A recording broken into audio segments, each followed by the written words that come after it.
D'abord, merci Alexandra pour cette invitation. Ça me fait plaisir de partager avec vous quelques remarques. Je vais juste être le plus court possible puisqu'on m'a donné 15-20 minutes. Fait que juste montrer 3 ou 4 bébelles ici. Puis ensuite, demain, évidemment, est la grosse conférence. Alors, ce qui m'a porté à m'intéresser à ce sujet en particulier, c'est une extension de mes intérêts. Je m'intéresse au phénomène des dépendances de manière depuis une trentaine d'années. Et donc, j'ai écrit un livre sur ce sujet à partir du regard inquiet des parents. Parce que les parents ne savaient pas trop quoi faire et comment saisir le monde qui nous entoure aujourd'hui. Donc, dans cet esprit, je vais juste partager quelques 3, peut-être 4 diapos, puis ensuite on pourra échanger. Premièrement, cette question-là est importante. Comment on devient dépendant? Je ne dis pas pourquoi on devient dépendant, comment on devient dépendant. Parce que si on sait comment on devient dépendant, on va savoir comment accompagner les personnes. Le pourquoi peut nous emmener ailleurs, hein? Mais on est tous des candidats à développer des dépendances, toutes catégories confondues, hein? Si nous passons un moment difficile, ce que j'appelle un contexte de vulnérabilité, et on a perdu un job, on est très malade, on a perdu une personne proche, etc. Nous sommes tous des êtres humains d'abord et avant tout, et nous allons aussi, même le cerveau de mes 2 collègues, là, ils vont vivre à ce moment-là la tristesse, et là aussi il y a une transformation chimique du cerveau. On pourra en discuter plus tard. Donc ce que je dis, c'est que ne deviens pas cyberdépendant qui veut. Moi je le prends un petit peu à l'envers. Pour développer la dépendance, il faut d'abord et avant tout distinguer l'usage de l'abus. Très souvent, on met ça dans la même... Un peu comme au Québec, on dit on consomme. Mais quoi on consomme? On est tous en train de consommer, là, ici, de la bonne bière, tout ça. C'est quoi on consomme? Il faut distinguer usage et abus. C'est important, ça, d'abord et avant tout. Parce qu'on est tous des consommateurs modérés d'un paquet d'affaires, de substances, d'activités qui nous entourent. Donc ici, voyez-vous, il y a une phase 1. Ce fameux contexte de vulnérabilité, le jeune, il se sent seul, croyez-le ou non, derrière le phénomène des dépendances, toutes catégories confondues, qu'on appelle aux psychotropes, donc des substances ou bien comportementales, il y a un mot très simple que nous connaissons tous. Ça s'appelle l'ennui. L'ennui. Je ne suis pas bien dans ma peau. Je n'arrive pas à être reconnu dans la gang. On a parlé tantôt de désirabilité sociale, faire partie de la gang. C'est sûr et certain, mon estime de moi est faible. Ce qu'on remarque, toutes les personnes qui ont développé la dépendance ont tous une estime de soi qui est faible. OK? On peut. La dépendance, c'est un continuum. Je peux passer un moment de ma vie à avoir un moment de grande vulnérabilité. Je peux surconsommer pendant une période, mais je ne vais pas passer toute ma vie à surconsommer.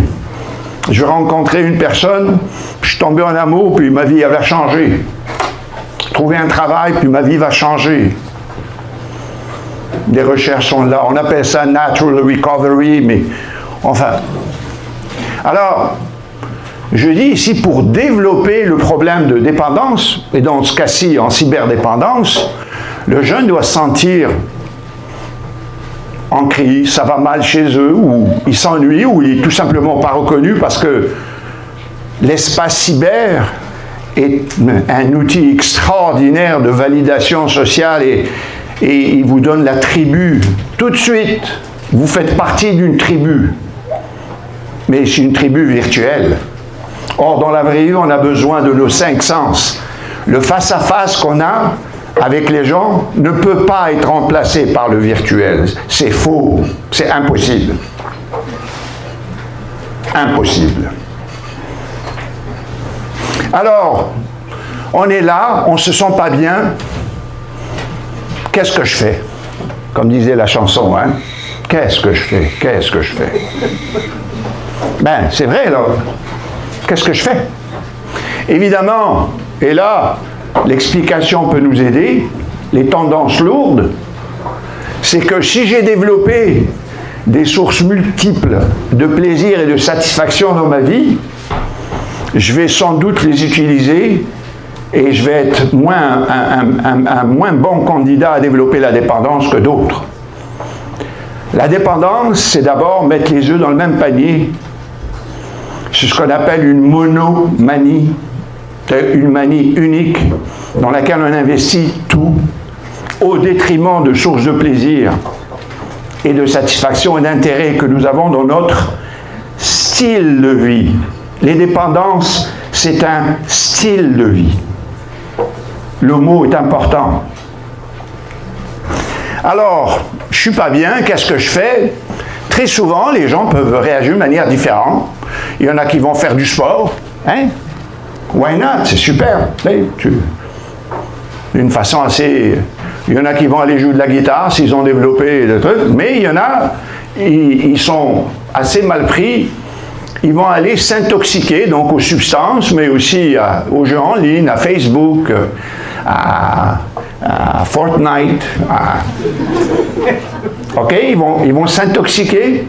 Et qu'est-ce que ça fait? C'est qu'il y a un sentiment de bien-être temporaire qui est là.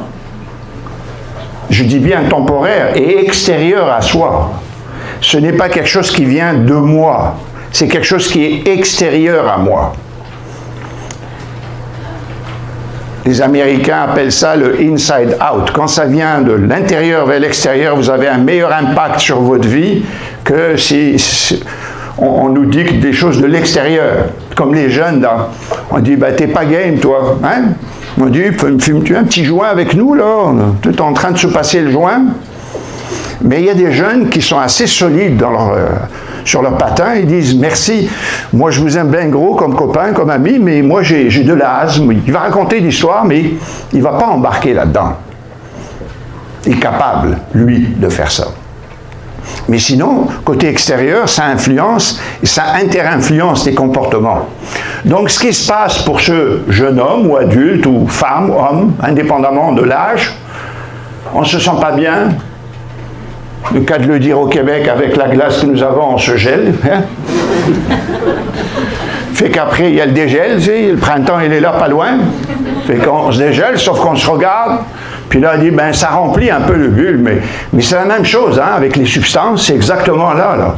La personne qui a un problème de perception de son corps, comme l'anorexie, comme la chirurgie esthétique, on a besoin d'avoir recours à la chirurgie esthétique, par exemple, etc., c'est le même cycle.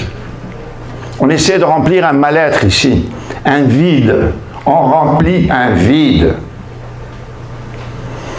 Donc on gèle les émotions, c'est pour ça que les gens continuent. C'est pas pour rien que les gens abusent de substances ou sont pris dans un circuit et ils restent là 30 ans, 20 ans. Pourquoi ils restent autant de temps alors qu'ils souffrent? Tout le monde sait qu'ils souffrent à l'intérieur de la famille, les gens le savent. Pourquoi ils restent? C'est parce qu'ils ont ce numéro 3 là. C'est un sentiment de bien-être mais qui est totalement artificiel. Vous savez, il se gèle. Donc il n'est pas lui, là. Il ne règle pas le motif premier. Si moi je ne me sens pas bien, qu'est-ce que je fais? Hein? C'est la fameuse question, qu'est-ce que je fais? Mais il y a le lendemain de la veille. Hein? On se regarde dans le miroir.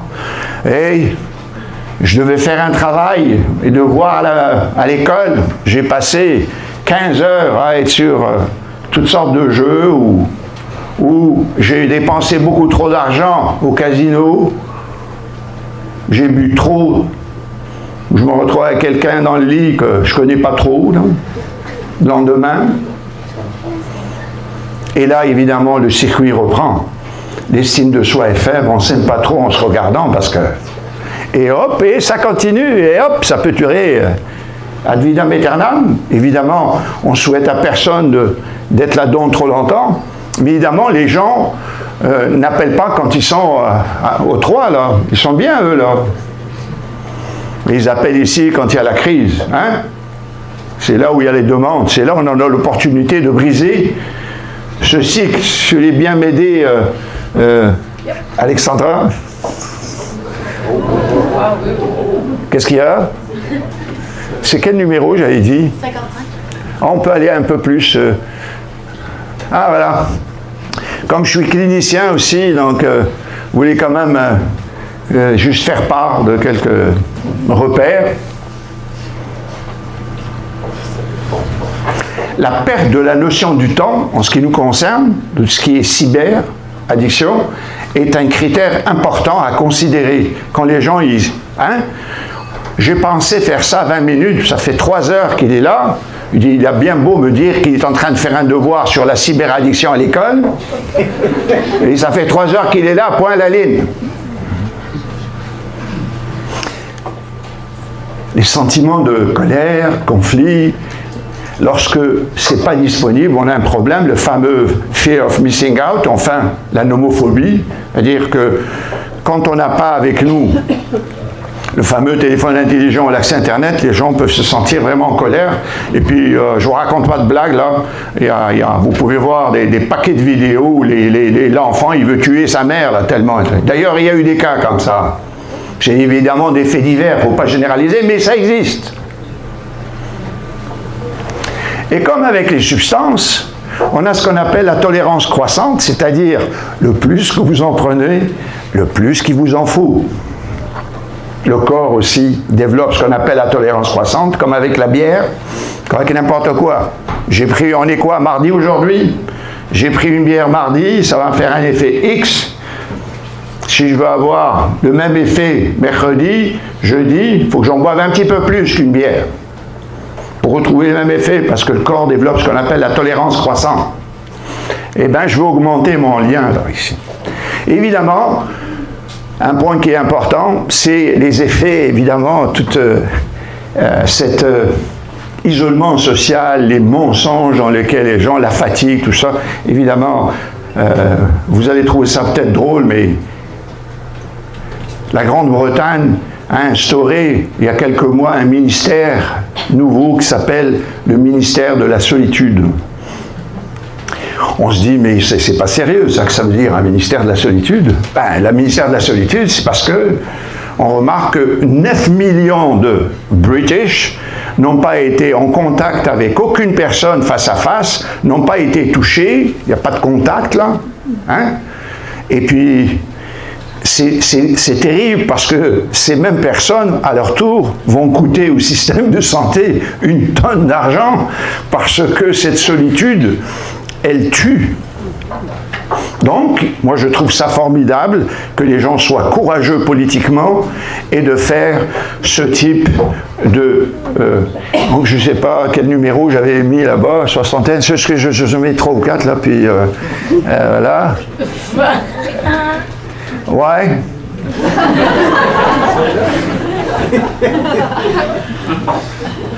Évidemment, si on met des outils dans une famille dans le même point, ce que ça va faire, c'est qu'il va y avoir automatiquement un petit peu plus d'interaction. C'est aussi simple que ça. Hein.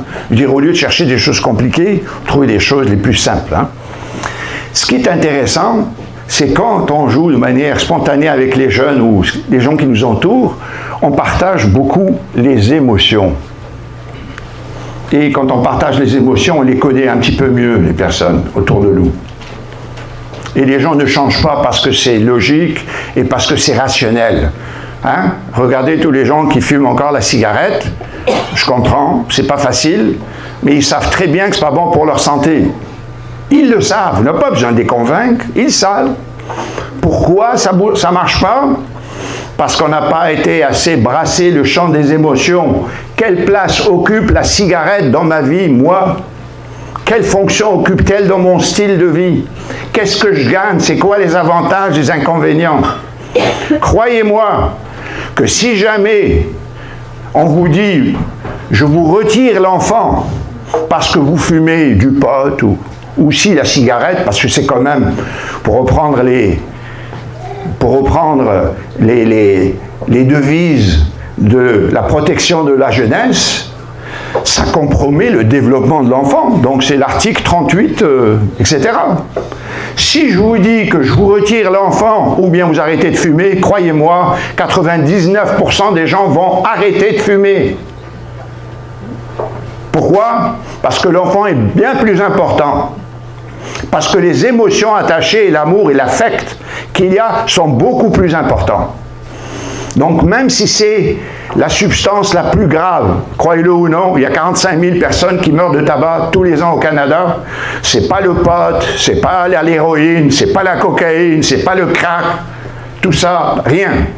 Santé publique, si on est ministre de la santé publique au Québec et au Canada, on doit d'abord s'arranger pour aller avec des substances qui sont socialement intégrées à la culture, dont l'alcool et le tabac qui font le plus de dégâts. Alors, c'est ce que je dis, agir plus sur le comment. Et puis, c'est vrai que le temps non structuré, ça favorise la créativité et l'imaginaire.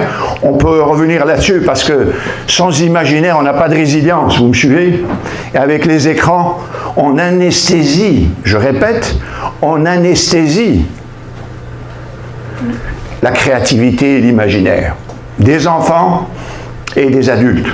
Je ne sais pas s'il y a encore une dernière, ou peut-être la dernière truc, et puis je m'arrêterai là pour pouvoir échanger plutôt avec les personnes. Non. Mais juste la dernière, tiens. Voilà.